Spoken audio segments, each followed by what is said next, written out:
soit loué dans la vérité. Éternel Dieu des armées, nous te disons merci Seigneur parce que tu es fidèle. Le maître de temps et de circonstances, c'est toi. Tu nous as donné le souffle de vie, Seigneur. Tu as manifesté ta fidélité. Et pour manifester ta bonté, Seigneur, tu nous as encore réveillés. C'est pourquoi nous venons dans ton temple, Seigneur Dieu, ce matin, pour t'adorer avec tout ton peuple. Merci parce que tu es Dieu. Au nom de Jésus. Amen. Lisons la parole de Dieu dans Ésaïe 21. Ésaïe 21 et le verset 11 et 12. La Bible me dit, c'est ça même le titre de notre thème de ce matin. Où en est la nuit? Message intitulé Douma. Une voix m'écrit de Séhir. Veilleur, où en est la nuit? Oui, où en est la nuit? C'est pas la version qui est là. Et le veilleur répond, le matin vient, mais c'est encore la nuit. Si vous voulez une réponse, revenez une autre fois. Parole du Seigneur. On peut reprendre la place.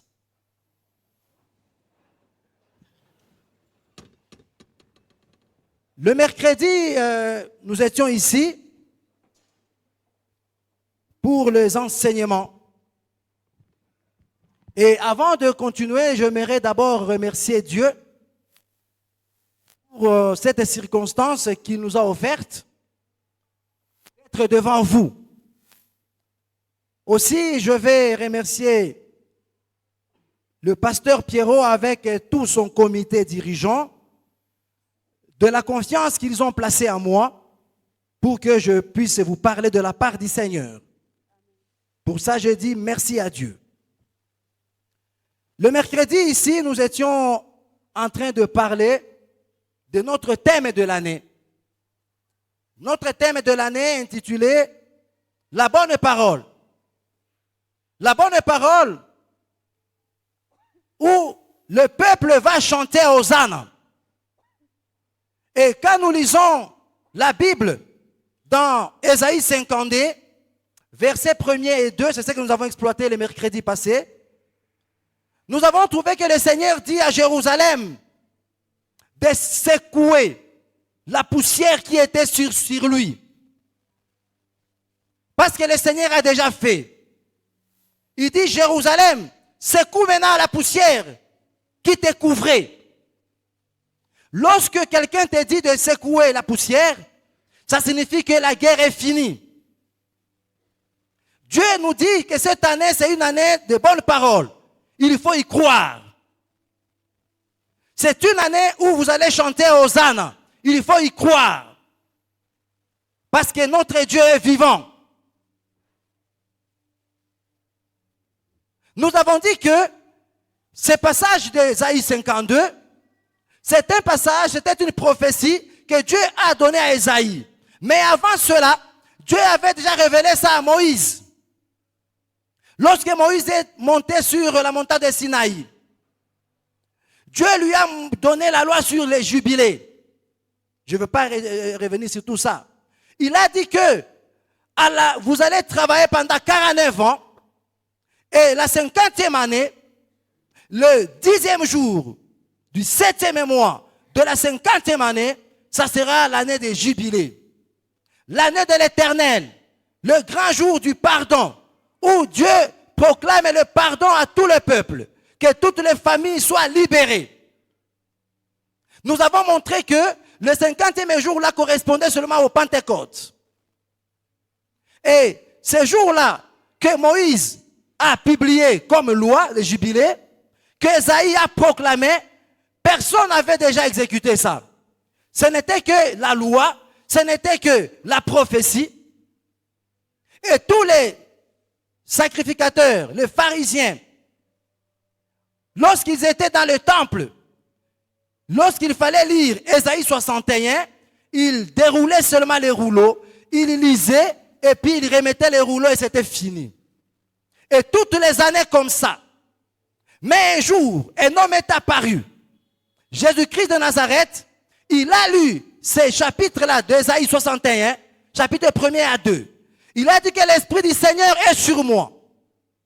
Il m'envoie pour apporter le salut, pour faire recouvrer la vue à ceux qui sont aveugles, pour faire tomber tous les jougs à ceux qui étaient chargés. Et cette parole s'accomplit aujourd'hui. Cette parole s'accomplit aujourd'hui. Jésus a dit, les saluts ne pouvaient pas s'obtenir dans Moïse, car la loi n'apportait jamais les saluts. Le salut est venu seulement en Jésus-Christ. Gloire au Seigneur Jésus. Et le vendredi, nous avons continué avec les enseignements. Au verset 3, nous avons, je ne veux pas vraiment retourner dans tout ça, c'est beaucoup de choses. Nous avons parlé des portes spirituelles qui sont en train de diriger nos vies.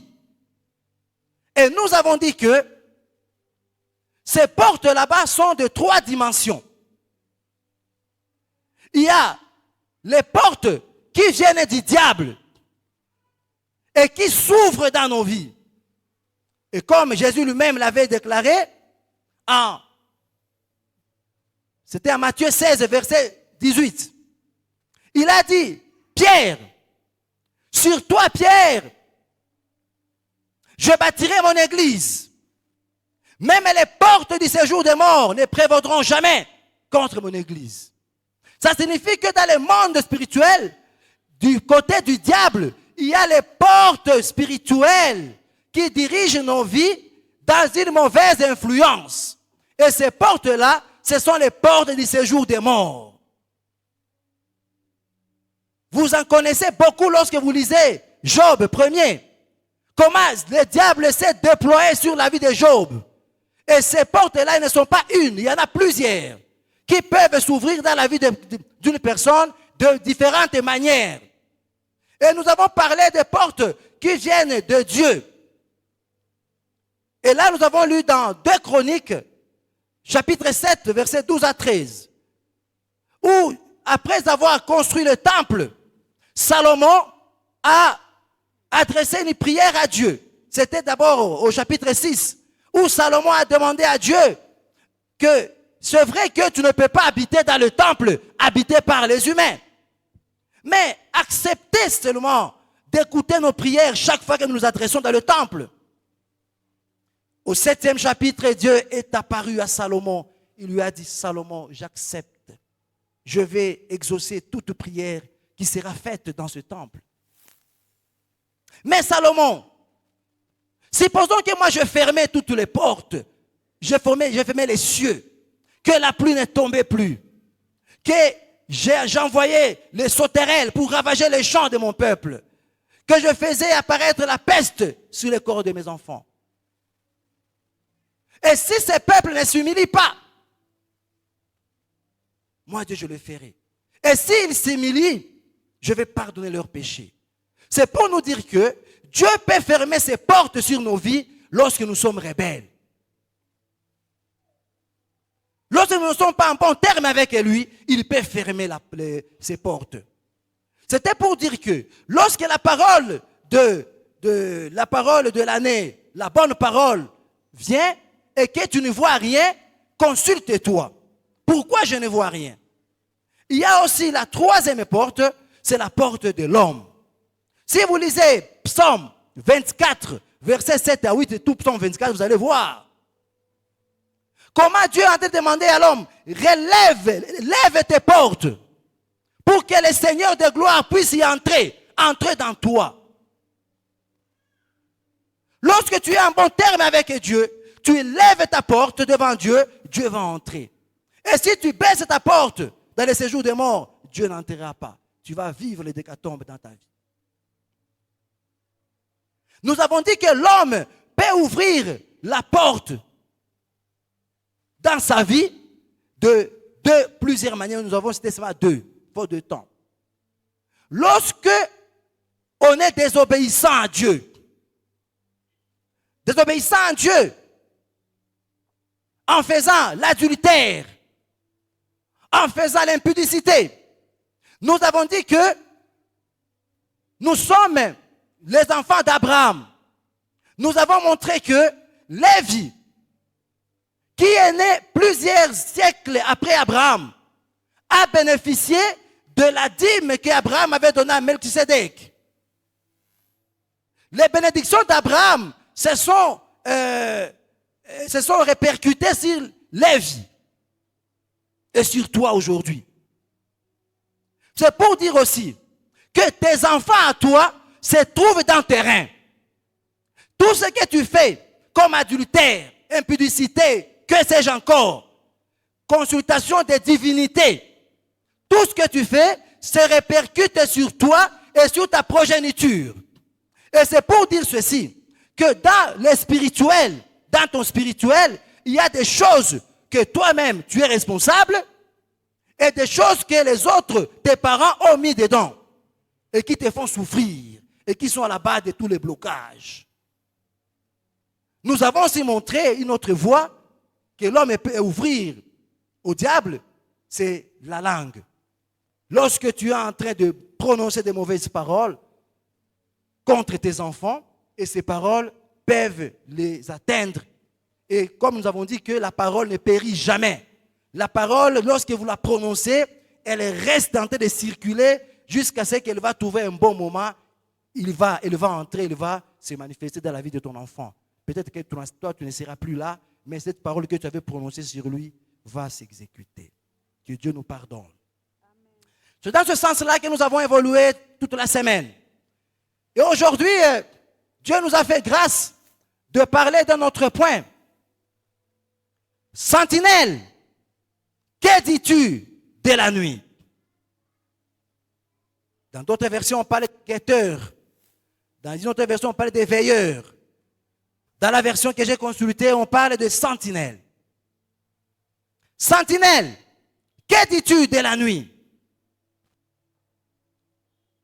Ici, il est question d'une sentinelle de garde pendant la nuit. Lorsque la plupart des gens dorment, la sentinelle là-bas était en train de veiller. Voici sa réponse. On lui a posé la question. Parce que si vous lisez 8, Dieu a demandé de placer un guetteur, une sentinelle. Et la sentinelle était en train de dire ce qu'il voyait. Je vois les chars. Je vois un homme. Là, c'est notre enseignement. Mais ici, la sentinelle, on lui pose la question. Qu'est-ce que tu vois? Il répond. Le matin vient et la nuit approche. La nuit aussi arrive. À cette question, dans le Nouveau Testament, Paul aussi avait répondu à la question. Dans Romains 13. Il dit, la nuit avance et le jour approche. À cette question, deux personnes ont répondu.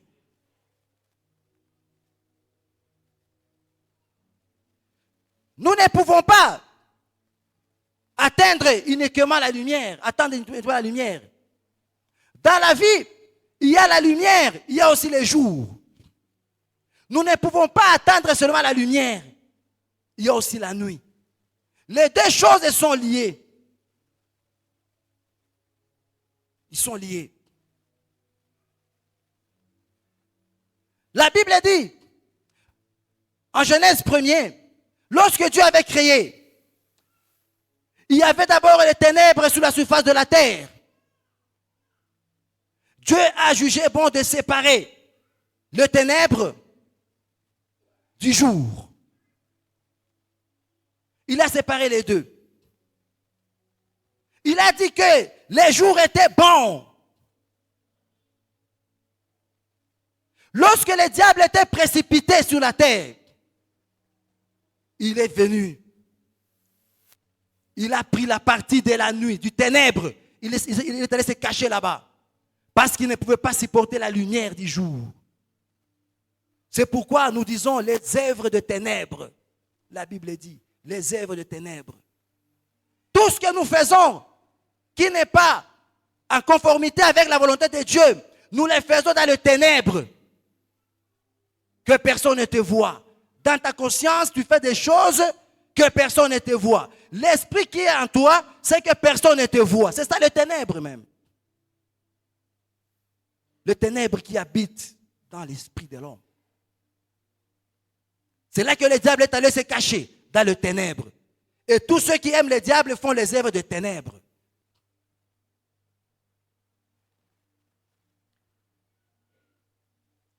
Nous ne pouvons pas seulement attendre la nuit, ni les ténèbres, parce que tout marche ensemble. Le ténèbre et la lumière marchent ensemble. Vous allez comprendre ce que je vais dire. Le ténèbre et la lumière marchent ensemble. Le chrétien doit comprendre ça. Il n'y a pas que la lumière, ou attendre que la lumière, mais il faut aussi la nuit est là, le ténèbre. Notre Seigneur Jésus-Christ a aussi traversé les moments de ténèbres, difficultés, souffrances. Il en était mort. Dieu a autorisé cela. Peut-être que toi aussi tu traverses des moments difficiles, des moments de ténèbres qui sont en train de planer sur ta vie. Mais sache que Dieu est au contrôle. Dieu est là pour t'aider. C'est vrai, les ténèbres sont en train de planer ces derniers temps. Que Dieu nous aide.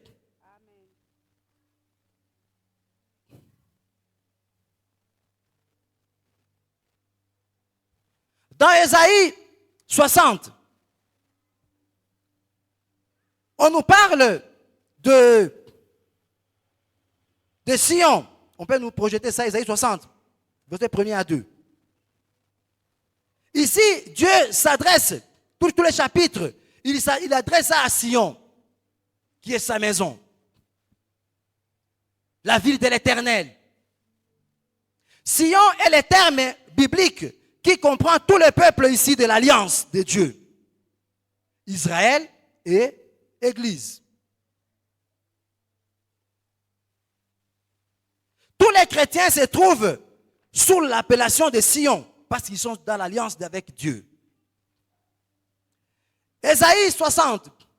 Debout Jérusalem, brille de mille feux, car la lumière s'élève pour toi. La glorieuse présence du Seigneur t'éclaire comme le soleil levant. Monte encore. L'obscurité couvre la terre. La nuit enveloppe le peuple. Mais toi, le Seigneur t'éclaire comme le soleil qui s'élève au-dessus de toi. Pareil. Nous sommes en train de lire ce passage pour montrer que la lumière et les ténèbres sont clairement présents ensemble. La lumière et les ténèbres sont présents ensemble. La gloire de Dieu viendra au milieu de ténèbres sur le peuple de son alliance.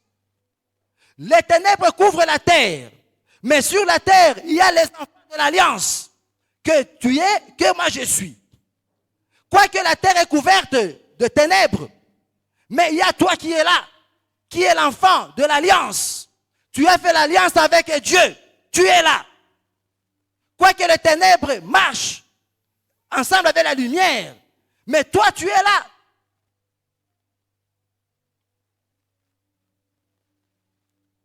Que Dieu nous aide.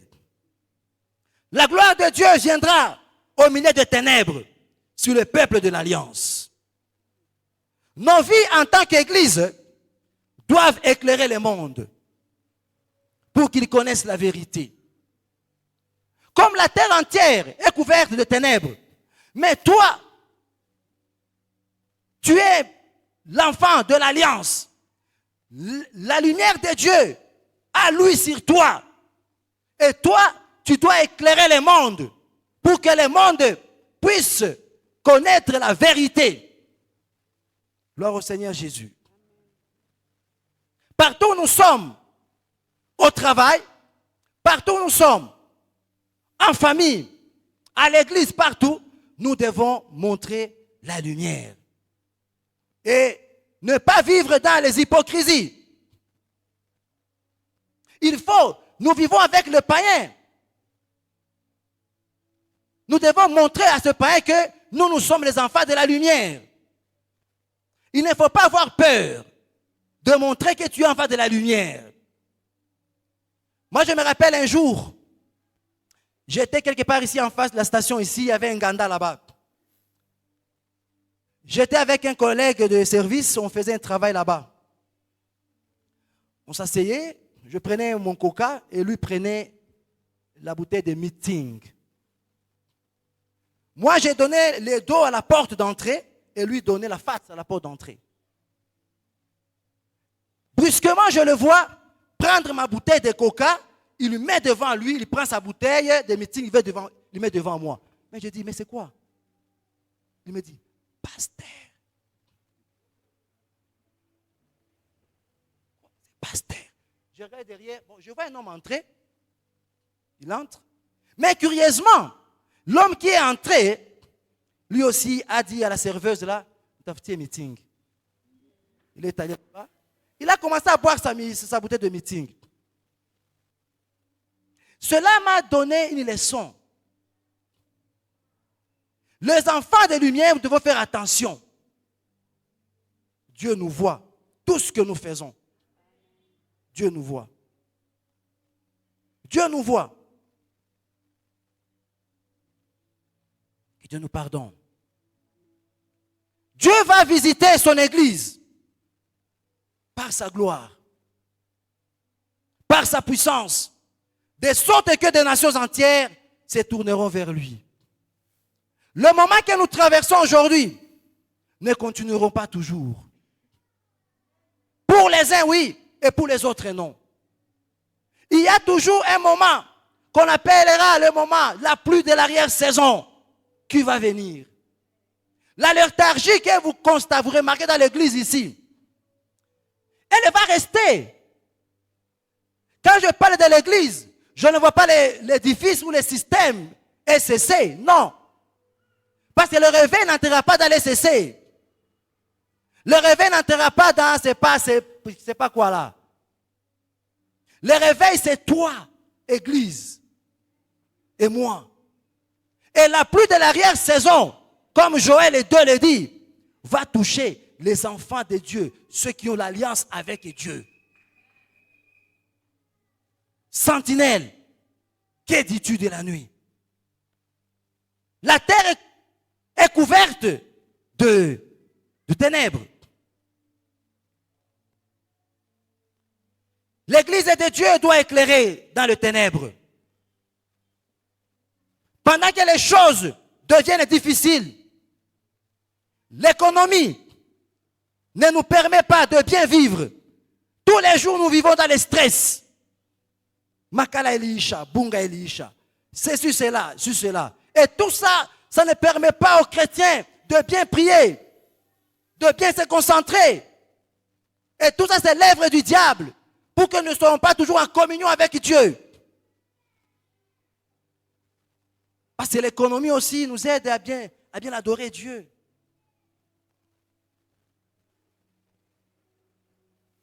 Ne me donne pas beaucoup de richesses pour que je ne t'abandonne. Non plus ne me donne pas, ne me prive pas pour que je ne puisse pas t'injurier. Donne-moi ce qu'il me faut. Ce qu'il me faut. Nous en avons besoin, Dieu. Que Dieu est loin de nos familles, la disette. Qu'il éloigne, afin que nous puissions l'adorer. Parce que dans cet état que le pays nous présente, que le diable nous présente dans ce Congo ici, nous ne savons pas. Oh, le Congo, c'est un pays de prophétie.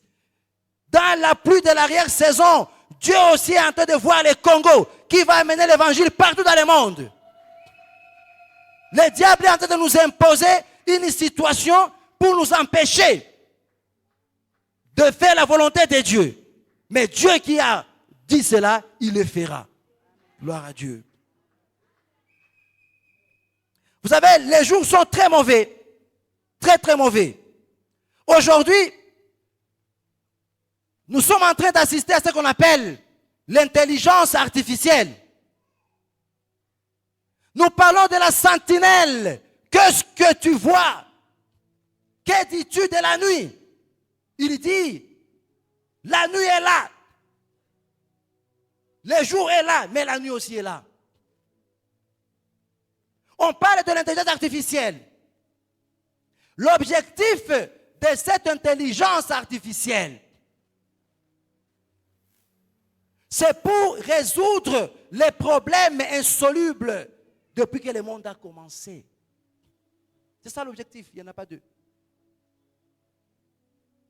Les équations mathématiques qui n'ont pas encore trouvé des solutions, avec l'intelligence artificielle, ça trouve maintenant. Hier, je suivais quelque chose là sur TV5. Il y avait un rouleau de papyrus qui était brûlé des siècles, des millénaires d'années. Mais grâce à l'intelligence artificielle, on a décrypté ce qui était écrit dans ces papiers-là noirs brûlés. L'intelligence artificielle va entrer dans l'OMS, Organisation mondiale de la santé. C'est ça l'objectif qui est non dit. Juste pour apporter la guérison à toutes les maladies incurables. Et cela, ça se fera après l'église parce que le diable marchera avec ces chevaux de bataille là. Et là, quand les maladies vont commencer à guérir, au moins oui. Les gens vont commencer à l'applaudir. L'antéchrist, on l'applaudit parce qu'il vient avec des solutions. Le peuple doit faire attention. Ne vous contentez pas seulement de cette chose-là, l'intelligence artificielle. Ça vient pour ça. On est en train de préparer les chemins pour l'antéchrist. Il est là. Il est déjà là. Mais ce qui l'empêche, c'est parce que toi, tu es encore là. Toi, l'église.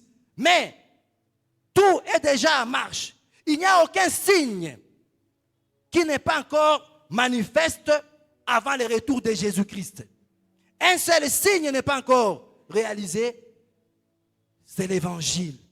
Parce que toi, tu traînes le pas, tu ne veux pas évangéliser. Et comme tu ne veux pas évangéliser, Jésus va traîner de venir et toi, tu vas rester en train de souffrir avec un risque de ne pas même être enlevé à cause de la souffrance. Donc, tu as tout intérêt à évangéliser, à faire le travail de Dieu pour que beaucoup viennent à Jésus et que Jésus revienne récupérer son église.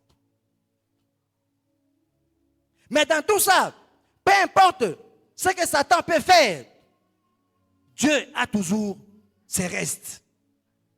Dieu a ses restes. Tous n'allons pas tomber. En Égypte, quand Moïse est venu, Pharaon avait beaucoup de magiciens. Ils étaient nombreux les magiciens. Mais Dieu avait son Moïse. Dieu avait son Moïse et qui avait les exploits.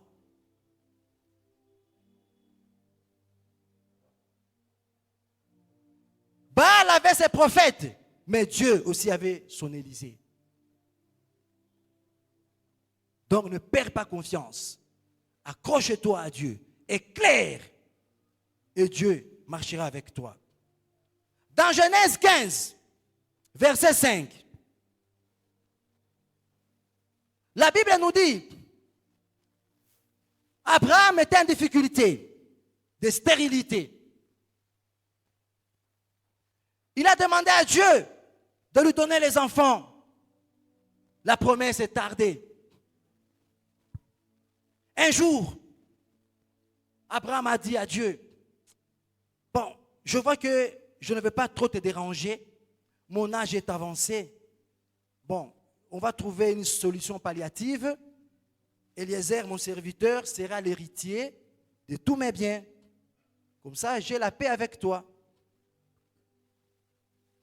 Dieu a pris Abraham. Il lui a dit, Abraham, Eliezer ne sera pas ton héritier. Ton héritier viendra de toi. Après, Dieu l'a pris. Il l'a mis à l'extérieur. C'était pendant la nuit. Pendant la nuit, Dieu l'a dit, regarde, là-haut, dans les cieux, dans le ciel. Tu vois quoi? Je vois les étoiles. C'est comme ça que tes enfants seront. Tu peux les compter?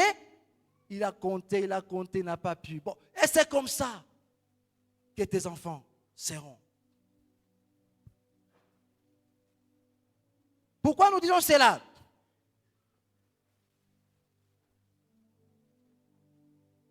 Les enfants là, c'est toi et moi. Nous sommes des enfants d'Abraham. Nous venons des Sérains par la foi. Abraham, Dieu l'a montré ses enfants dans les ténèbres. Toi et moi, dans les ténèbres où nous sommes, nous devons éclairer. Les ténèbres ne doivent pas nous engloutir. Nous sommes les enfants d'Abraham. Nous avons brillé. Nous devons continuer à briller dans les ténèbres.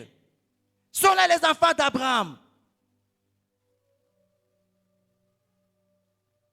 Nous sommes des brebis parmi les loups. Dans un environnement malsain. Dans un environnement où il y a beaucoup de loups qui cherchent à nous ravager. Dans un environnement où il y a le péché. Dans un environnement où il y a l'injustice. Moi, j'ai toujours dit, Paul est un commerçant. Un commerçant qui a $10 comme capital, mais il se permet de faire encore l'injustice, la fausse balance, à cause des $10. D'abord, les $10 ne te suffisaient pas, encore tu t'exposes à l'enfer. Tu fais l'injustice. La fausse balance. Dieu déteste ça, la fausse balance. Nous sommes les enfants d'Abraham. Nous devons éclairer.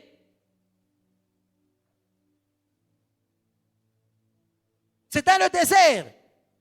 Comme Dieu dit à Jacob, Jacob, c'est mon enfant. Je l'ai trouvé dans un endroit désert. Dans un hurlement de désert. Dans un endroit effrayable. Tu es enfant d'Abraham. Dieu t'a trouvé dans les ténèbres. Tu dois éclairer. Le monde d'aujourd'hui, partout où tu es, tu dois éclairer. Plus l'obscurité devient grande, plus la lumière aussi doit briller. Est-ce qu'on comprend ça? Si nous sommes à 18 heures, les étoiles ne sont pas encore visibles, mais quand nous allons vers 21h, 20h, toutes les étoiles sont en train de briller. Et plus le péché s'accroît dans le monde, toi aussi sanctifie-toi davantage. Plus le péché s'accentue, toi aussi sanctifie-toi. Dommage est que nous sommes tous embourbés par la situation de ce monde. Vous regardez ici, le vendredi, les gens ne viennent plus à l'église. Je ne suis pas en train de vous influencer. J'ai dit seulement, les gens ne viennent pas à l'église. Je vous dis pourquoi. Je vais en arriver. Nous, enfants de Dieu, devons briller pendant que les choses ne marchent pas. Nous devons garder notre position de chrétiens. Car le monde aujourd'hui est plein de péchés, l'injustice. L'injustice. L'injustice. Vous savez, quand vous lisez Matthieu 25, j'ai aimé les amis qui ont intervenu ici pour les thèmes là de... C'était quel thème là de... C'était Retour de Jésus-Christ. Quand vous lisez Matthieu 25, premier, deuxième verset, on vous dit, il y a 10 vierges. Les 10 vierges-là étaient toutes sages. Ces 10 vierges-là, c'est toi et moi qui sommes ici à l'église. Qu'est-ce qu'on dit? Les 5 vierges étaient ici à l'église. Dans leur lampe, il n'y avait rien. Comme huile. Et les autres 5, ils étaient là avec dans leur lampe de l'huile. Ça signifie ceci. Cette huile-là, c'est le Saint-Esprit. Ces vierges-là n'étaient pas des pécheurs, comme on peut le croire. Parce que les pécheurs-là sont à l'extérieur. Ils n'étaient pas à l'intérieur. Elles, on les appelle des 10 vierges. Ils ont choisi de chercher le Seigneur. Mais qu'est-ce qui va arriver? Parmi les fidèles, les 10 vierges-là, ou les chrétiens, il y a celles qui n'avaient pas le Saint-Esprit, qui entraient à l'église et qui sortaient. Qui entraient à l'église mercredi, vendredi, dimanche et qui sortaient. Mais les histoires d'être conduits par le Saint-Esprit ne leur intéressaient pas. C'est ainsi que tu vas voir dans l'église, il y a des gens qui ont fait 20 ans, lorsqu'ils voient un frère entrer en transe, l'Esprit de Dieu les saisit, lui c'est étrange. Ou frère, ah bon? Anachitouka. Parce que les choses de l'Esprit ne sont pas à lui. Il n'est pas dirigé par le Saint-Esprit. Il est seulement un homme charnel, mais qui est discipliné. Moutaratibu. Il respecte le programme de l'Église. Mais l'autre là avait le Saint-Esprit.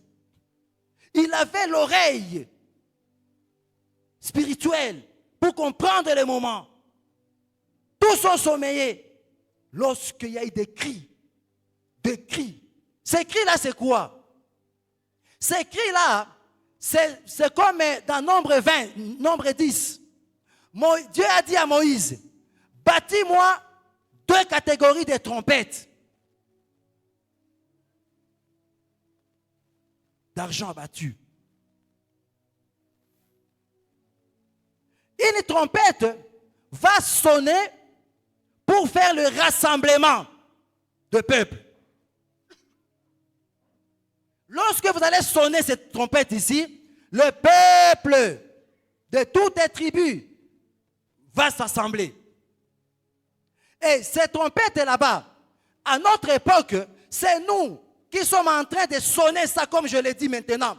Je suis en train de sonner la trompette de rassemblement. Je sonne la trompette de rassemblement. Les peuples, les serviteurs de Dieu, tous les ministres, ici à Gamaliel le temple, partout dans les églises, dans le monde entier, qui sont en train de dire aux gens, attention, répentez-vous, Jésus vient. Ils sont en train de sonner la trompette de rassemblement. Et la trompette de départ, ce n'est pas nous les hommes qui allons sonner ça. Ça sera l'archange. Au son de l'archange, nous allons nous transformer et nous allons aller. Mais, quand nous allons aller, la Bible dit que l'archange sera là. Il va ouvrir les chemins. Parce que dans les airs, il y a les dominations, les principautés, les autorités qui sont dans l'air et qui peuvent même empêcher que l'église ne monte. C'est pourquoi l'archange sera là-bas. L'archange de guerre sera là-bas pour ouvrir les chemins afin que l'église puisse monter. Gloire au Seigneur Jésus. Et pendant que cela sera fait, les gens vont rester ici comme l'ancien Thierry avait dit la fois passée. Quand Jésus va rentrer, la vie va continuer toujours. La vie va continuer toujours. Nous devons faire attention. Et quand la vie va continuer toujours, le monde va continuer. Ça va continuer toujours. Mais il y aura un système qui sera fait tel que la Vierge folle qui était restée va commencer à voir que ça. Non, ce n'est plus Jésus. Ça, c'est quelqu'un d'autre. Imaginez-vous, vous êtes fonctionnaire de l'État comme moi. On vous dit que si vous n'avez pas ça, on va bloquer votre salaire. Parce qu'il faut d'abord avoir ces codes ici pour avoir ton salaire. Au marché, pour entrer au marché, tu dois avoir ces codes-là, code de barre, pour vendre ou acheter. Mais tout ça, c'est comme ça. On va faire du monde un petit village qui sera géré par l'Antéchrist. Et si la Vierge folle va dire non, si tu as Esaïe, au même union et tout. Et s'il a la chance d'accepter qu'on les tue, parce qu'il a refusé la grâce de Jésus, maintenant son sang va les sauver. Que Dieu nous pardonne. Ici, la Vierge folle, c'est comme Ésaïe 4, verset 1er nous dit, il y aurait 7 femmes vont chercher un seul mari. Ils vont dire au mari, nous ne voulons pas que tu nous nourrisses, nous nous suffisons nous-mêmes. Nous allons nous habiller nous-mêmes, nous allons nous nourrir nous-mêmes. Mais nous voulons seulement qu'on nous appelle seulement de ton nom. Ces chrétiens-là des églises, qui sont des vierges folles, veulent seulement qu'on les appelle des chrétiens. Lorsqu'ils passent à l'église avec sa Bible, c'est fini, qu'on l'appelle seulement chrétien de Gamaliel le temple. Mais il n'est pas prêt pour le départ. Faisons attention. Sentinelle, que dis-tu de la nuit? Commençons à chuter.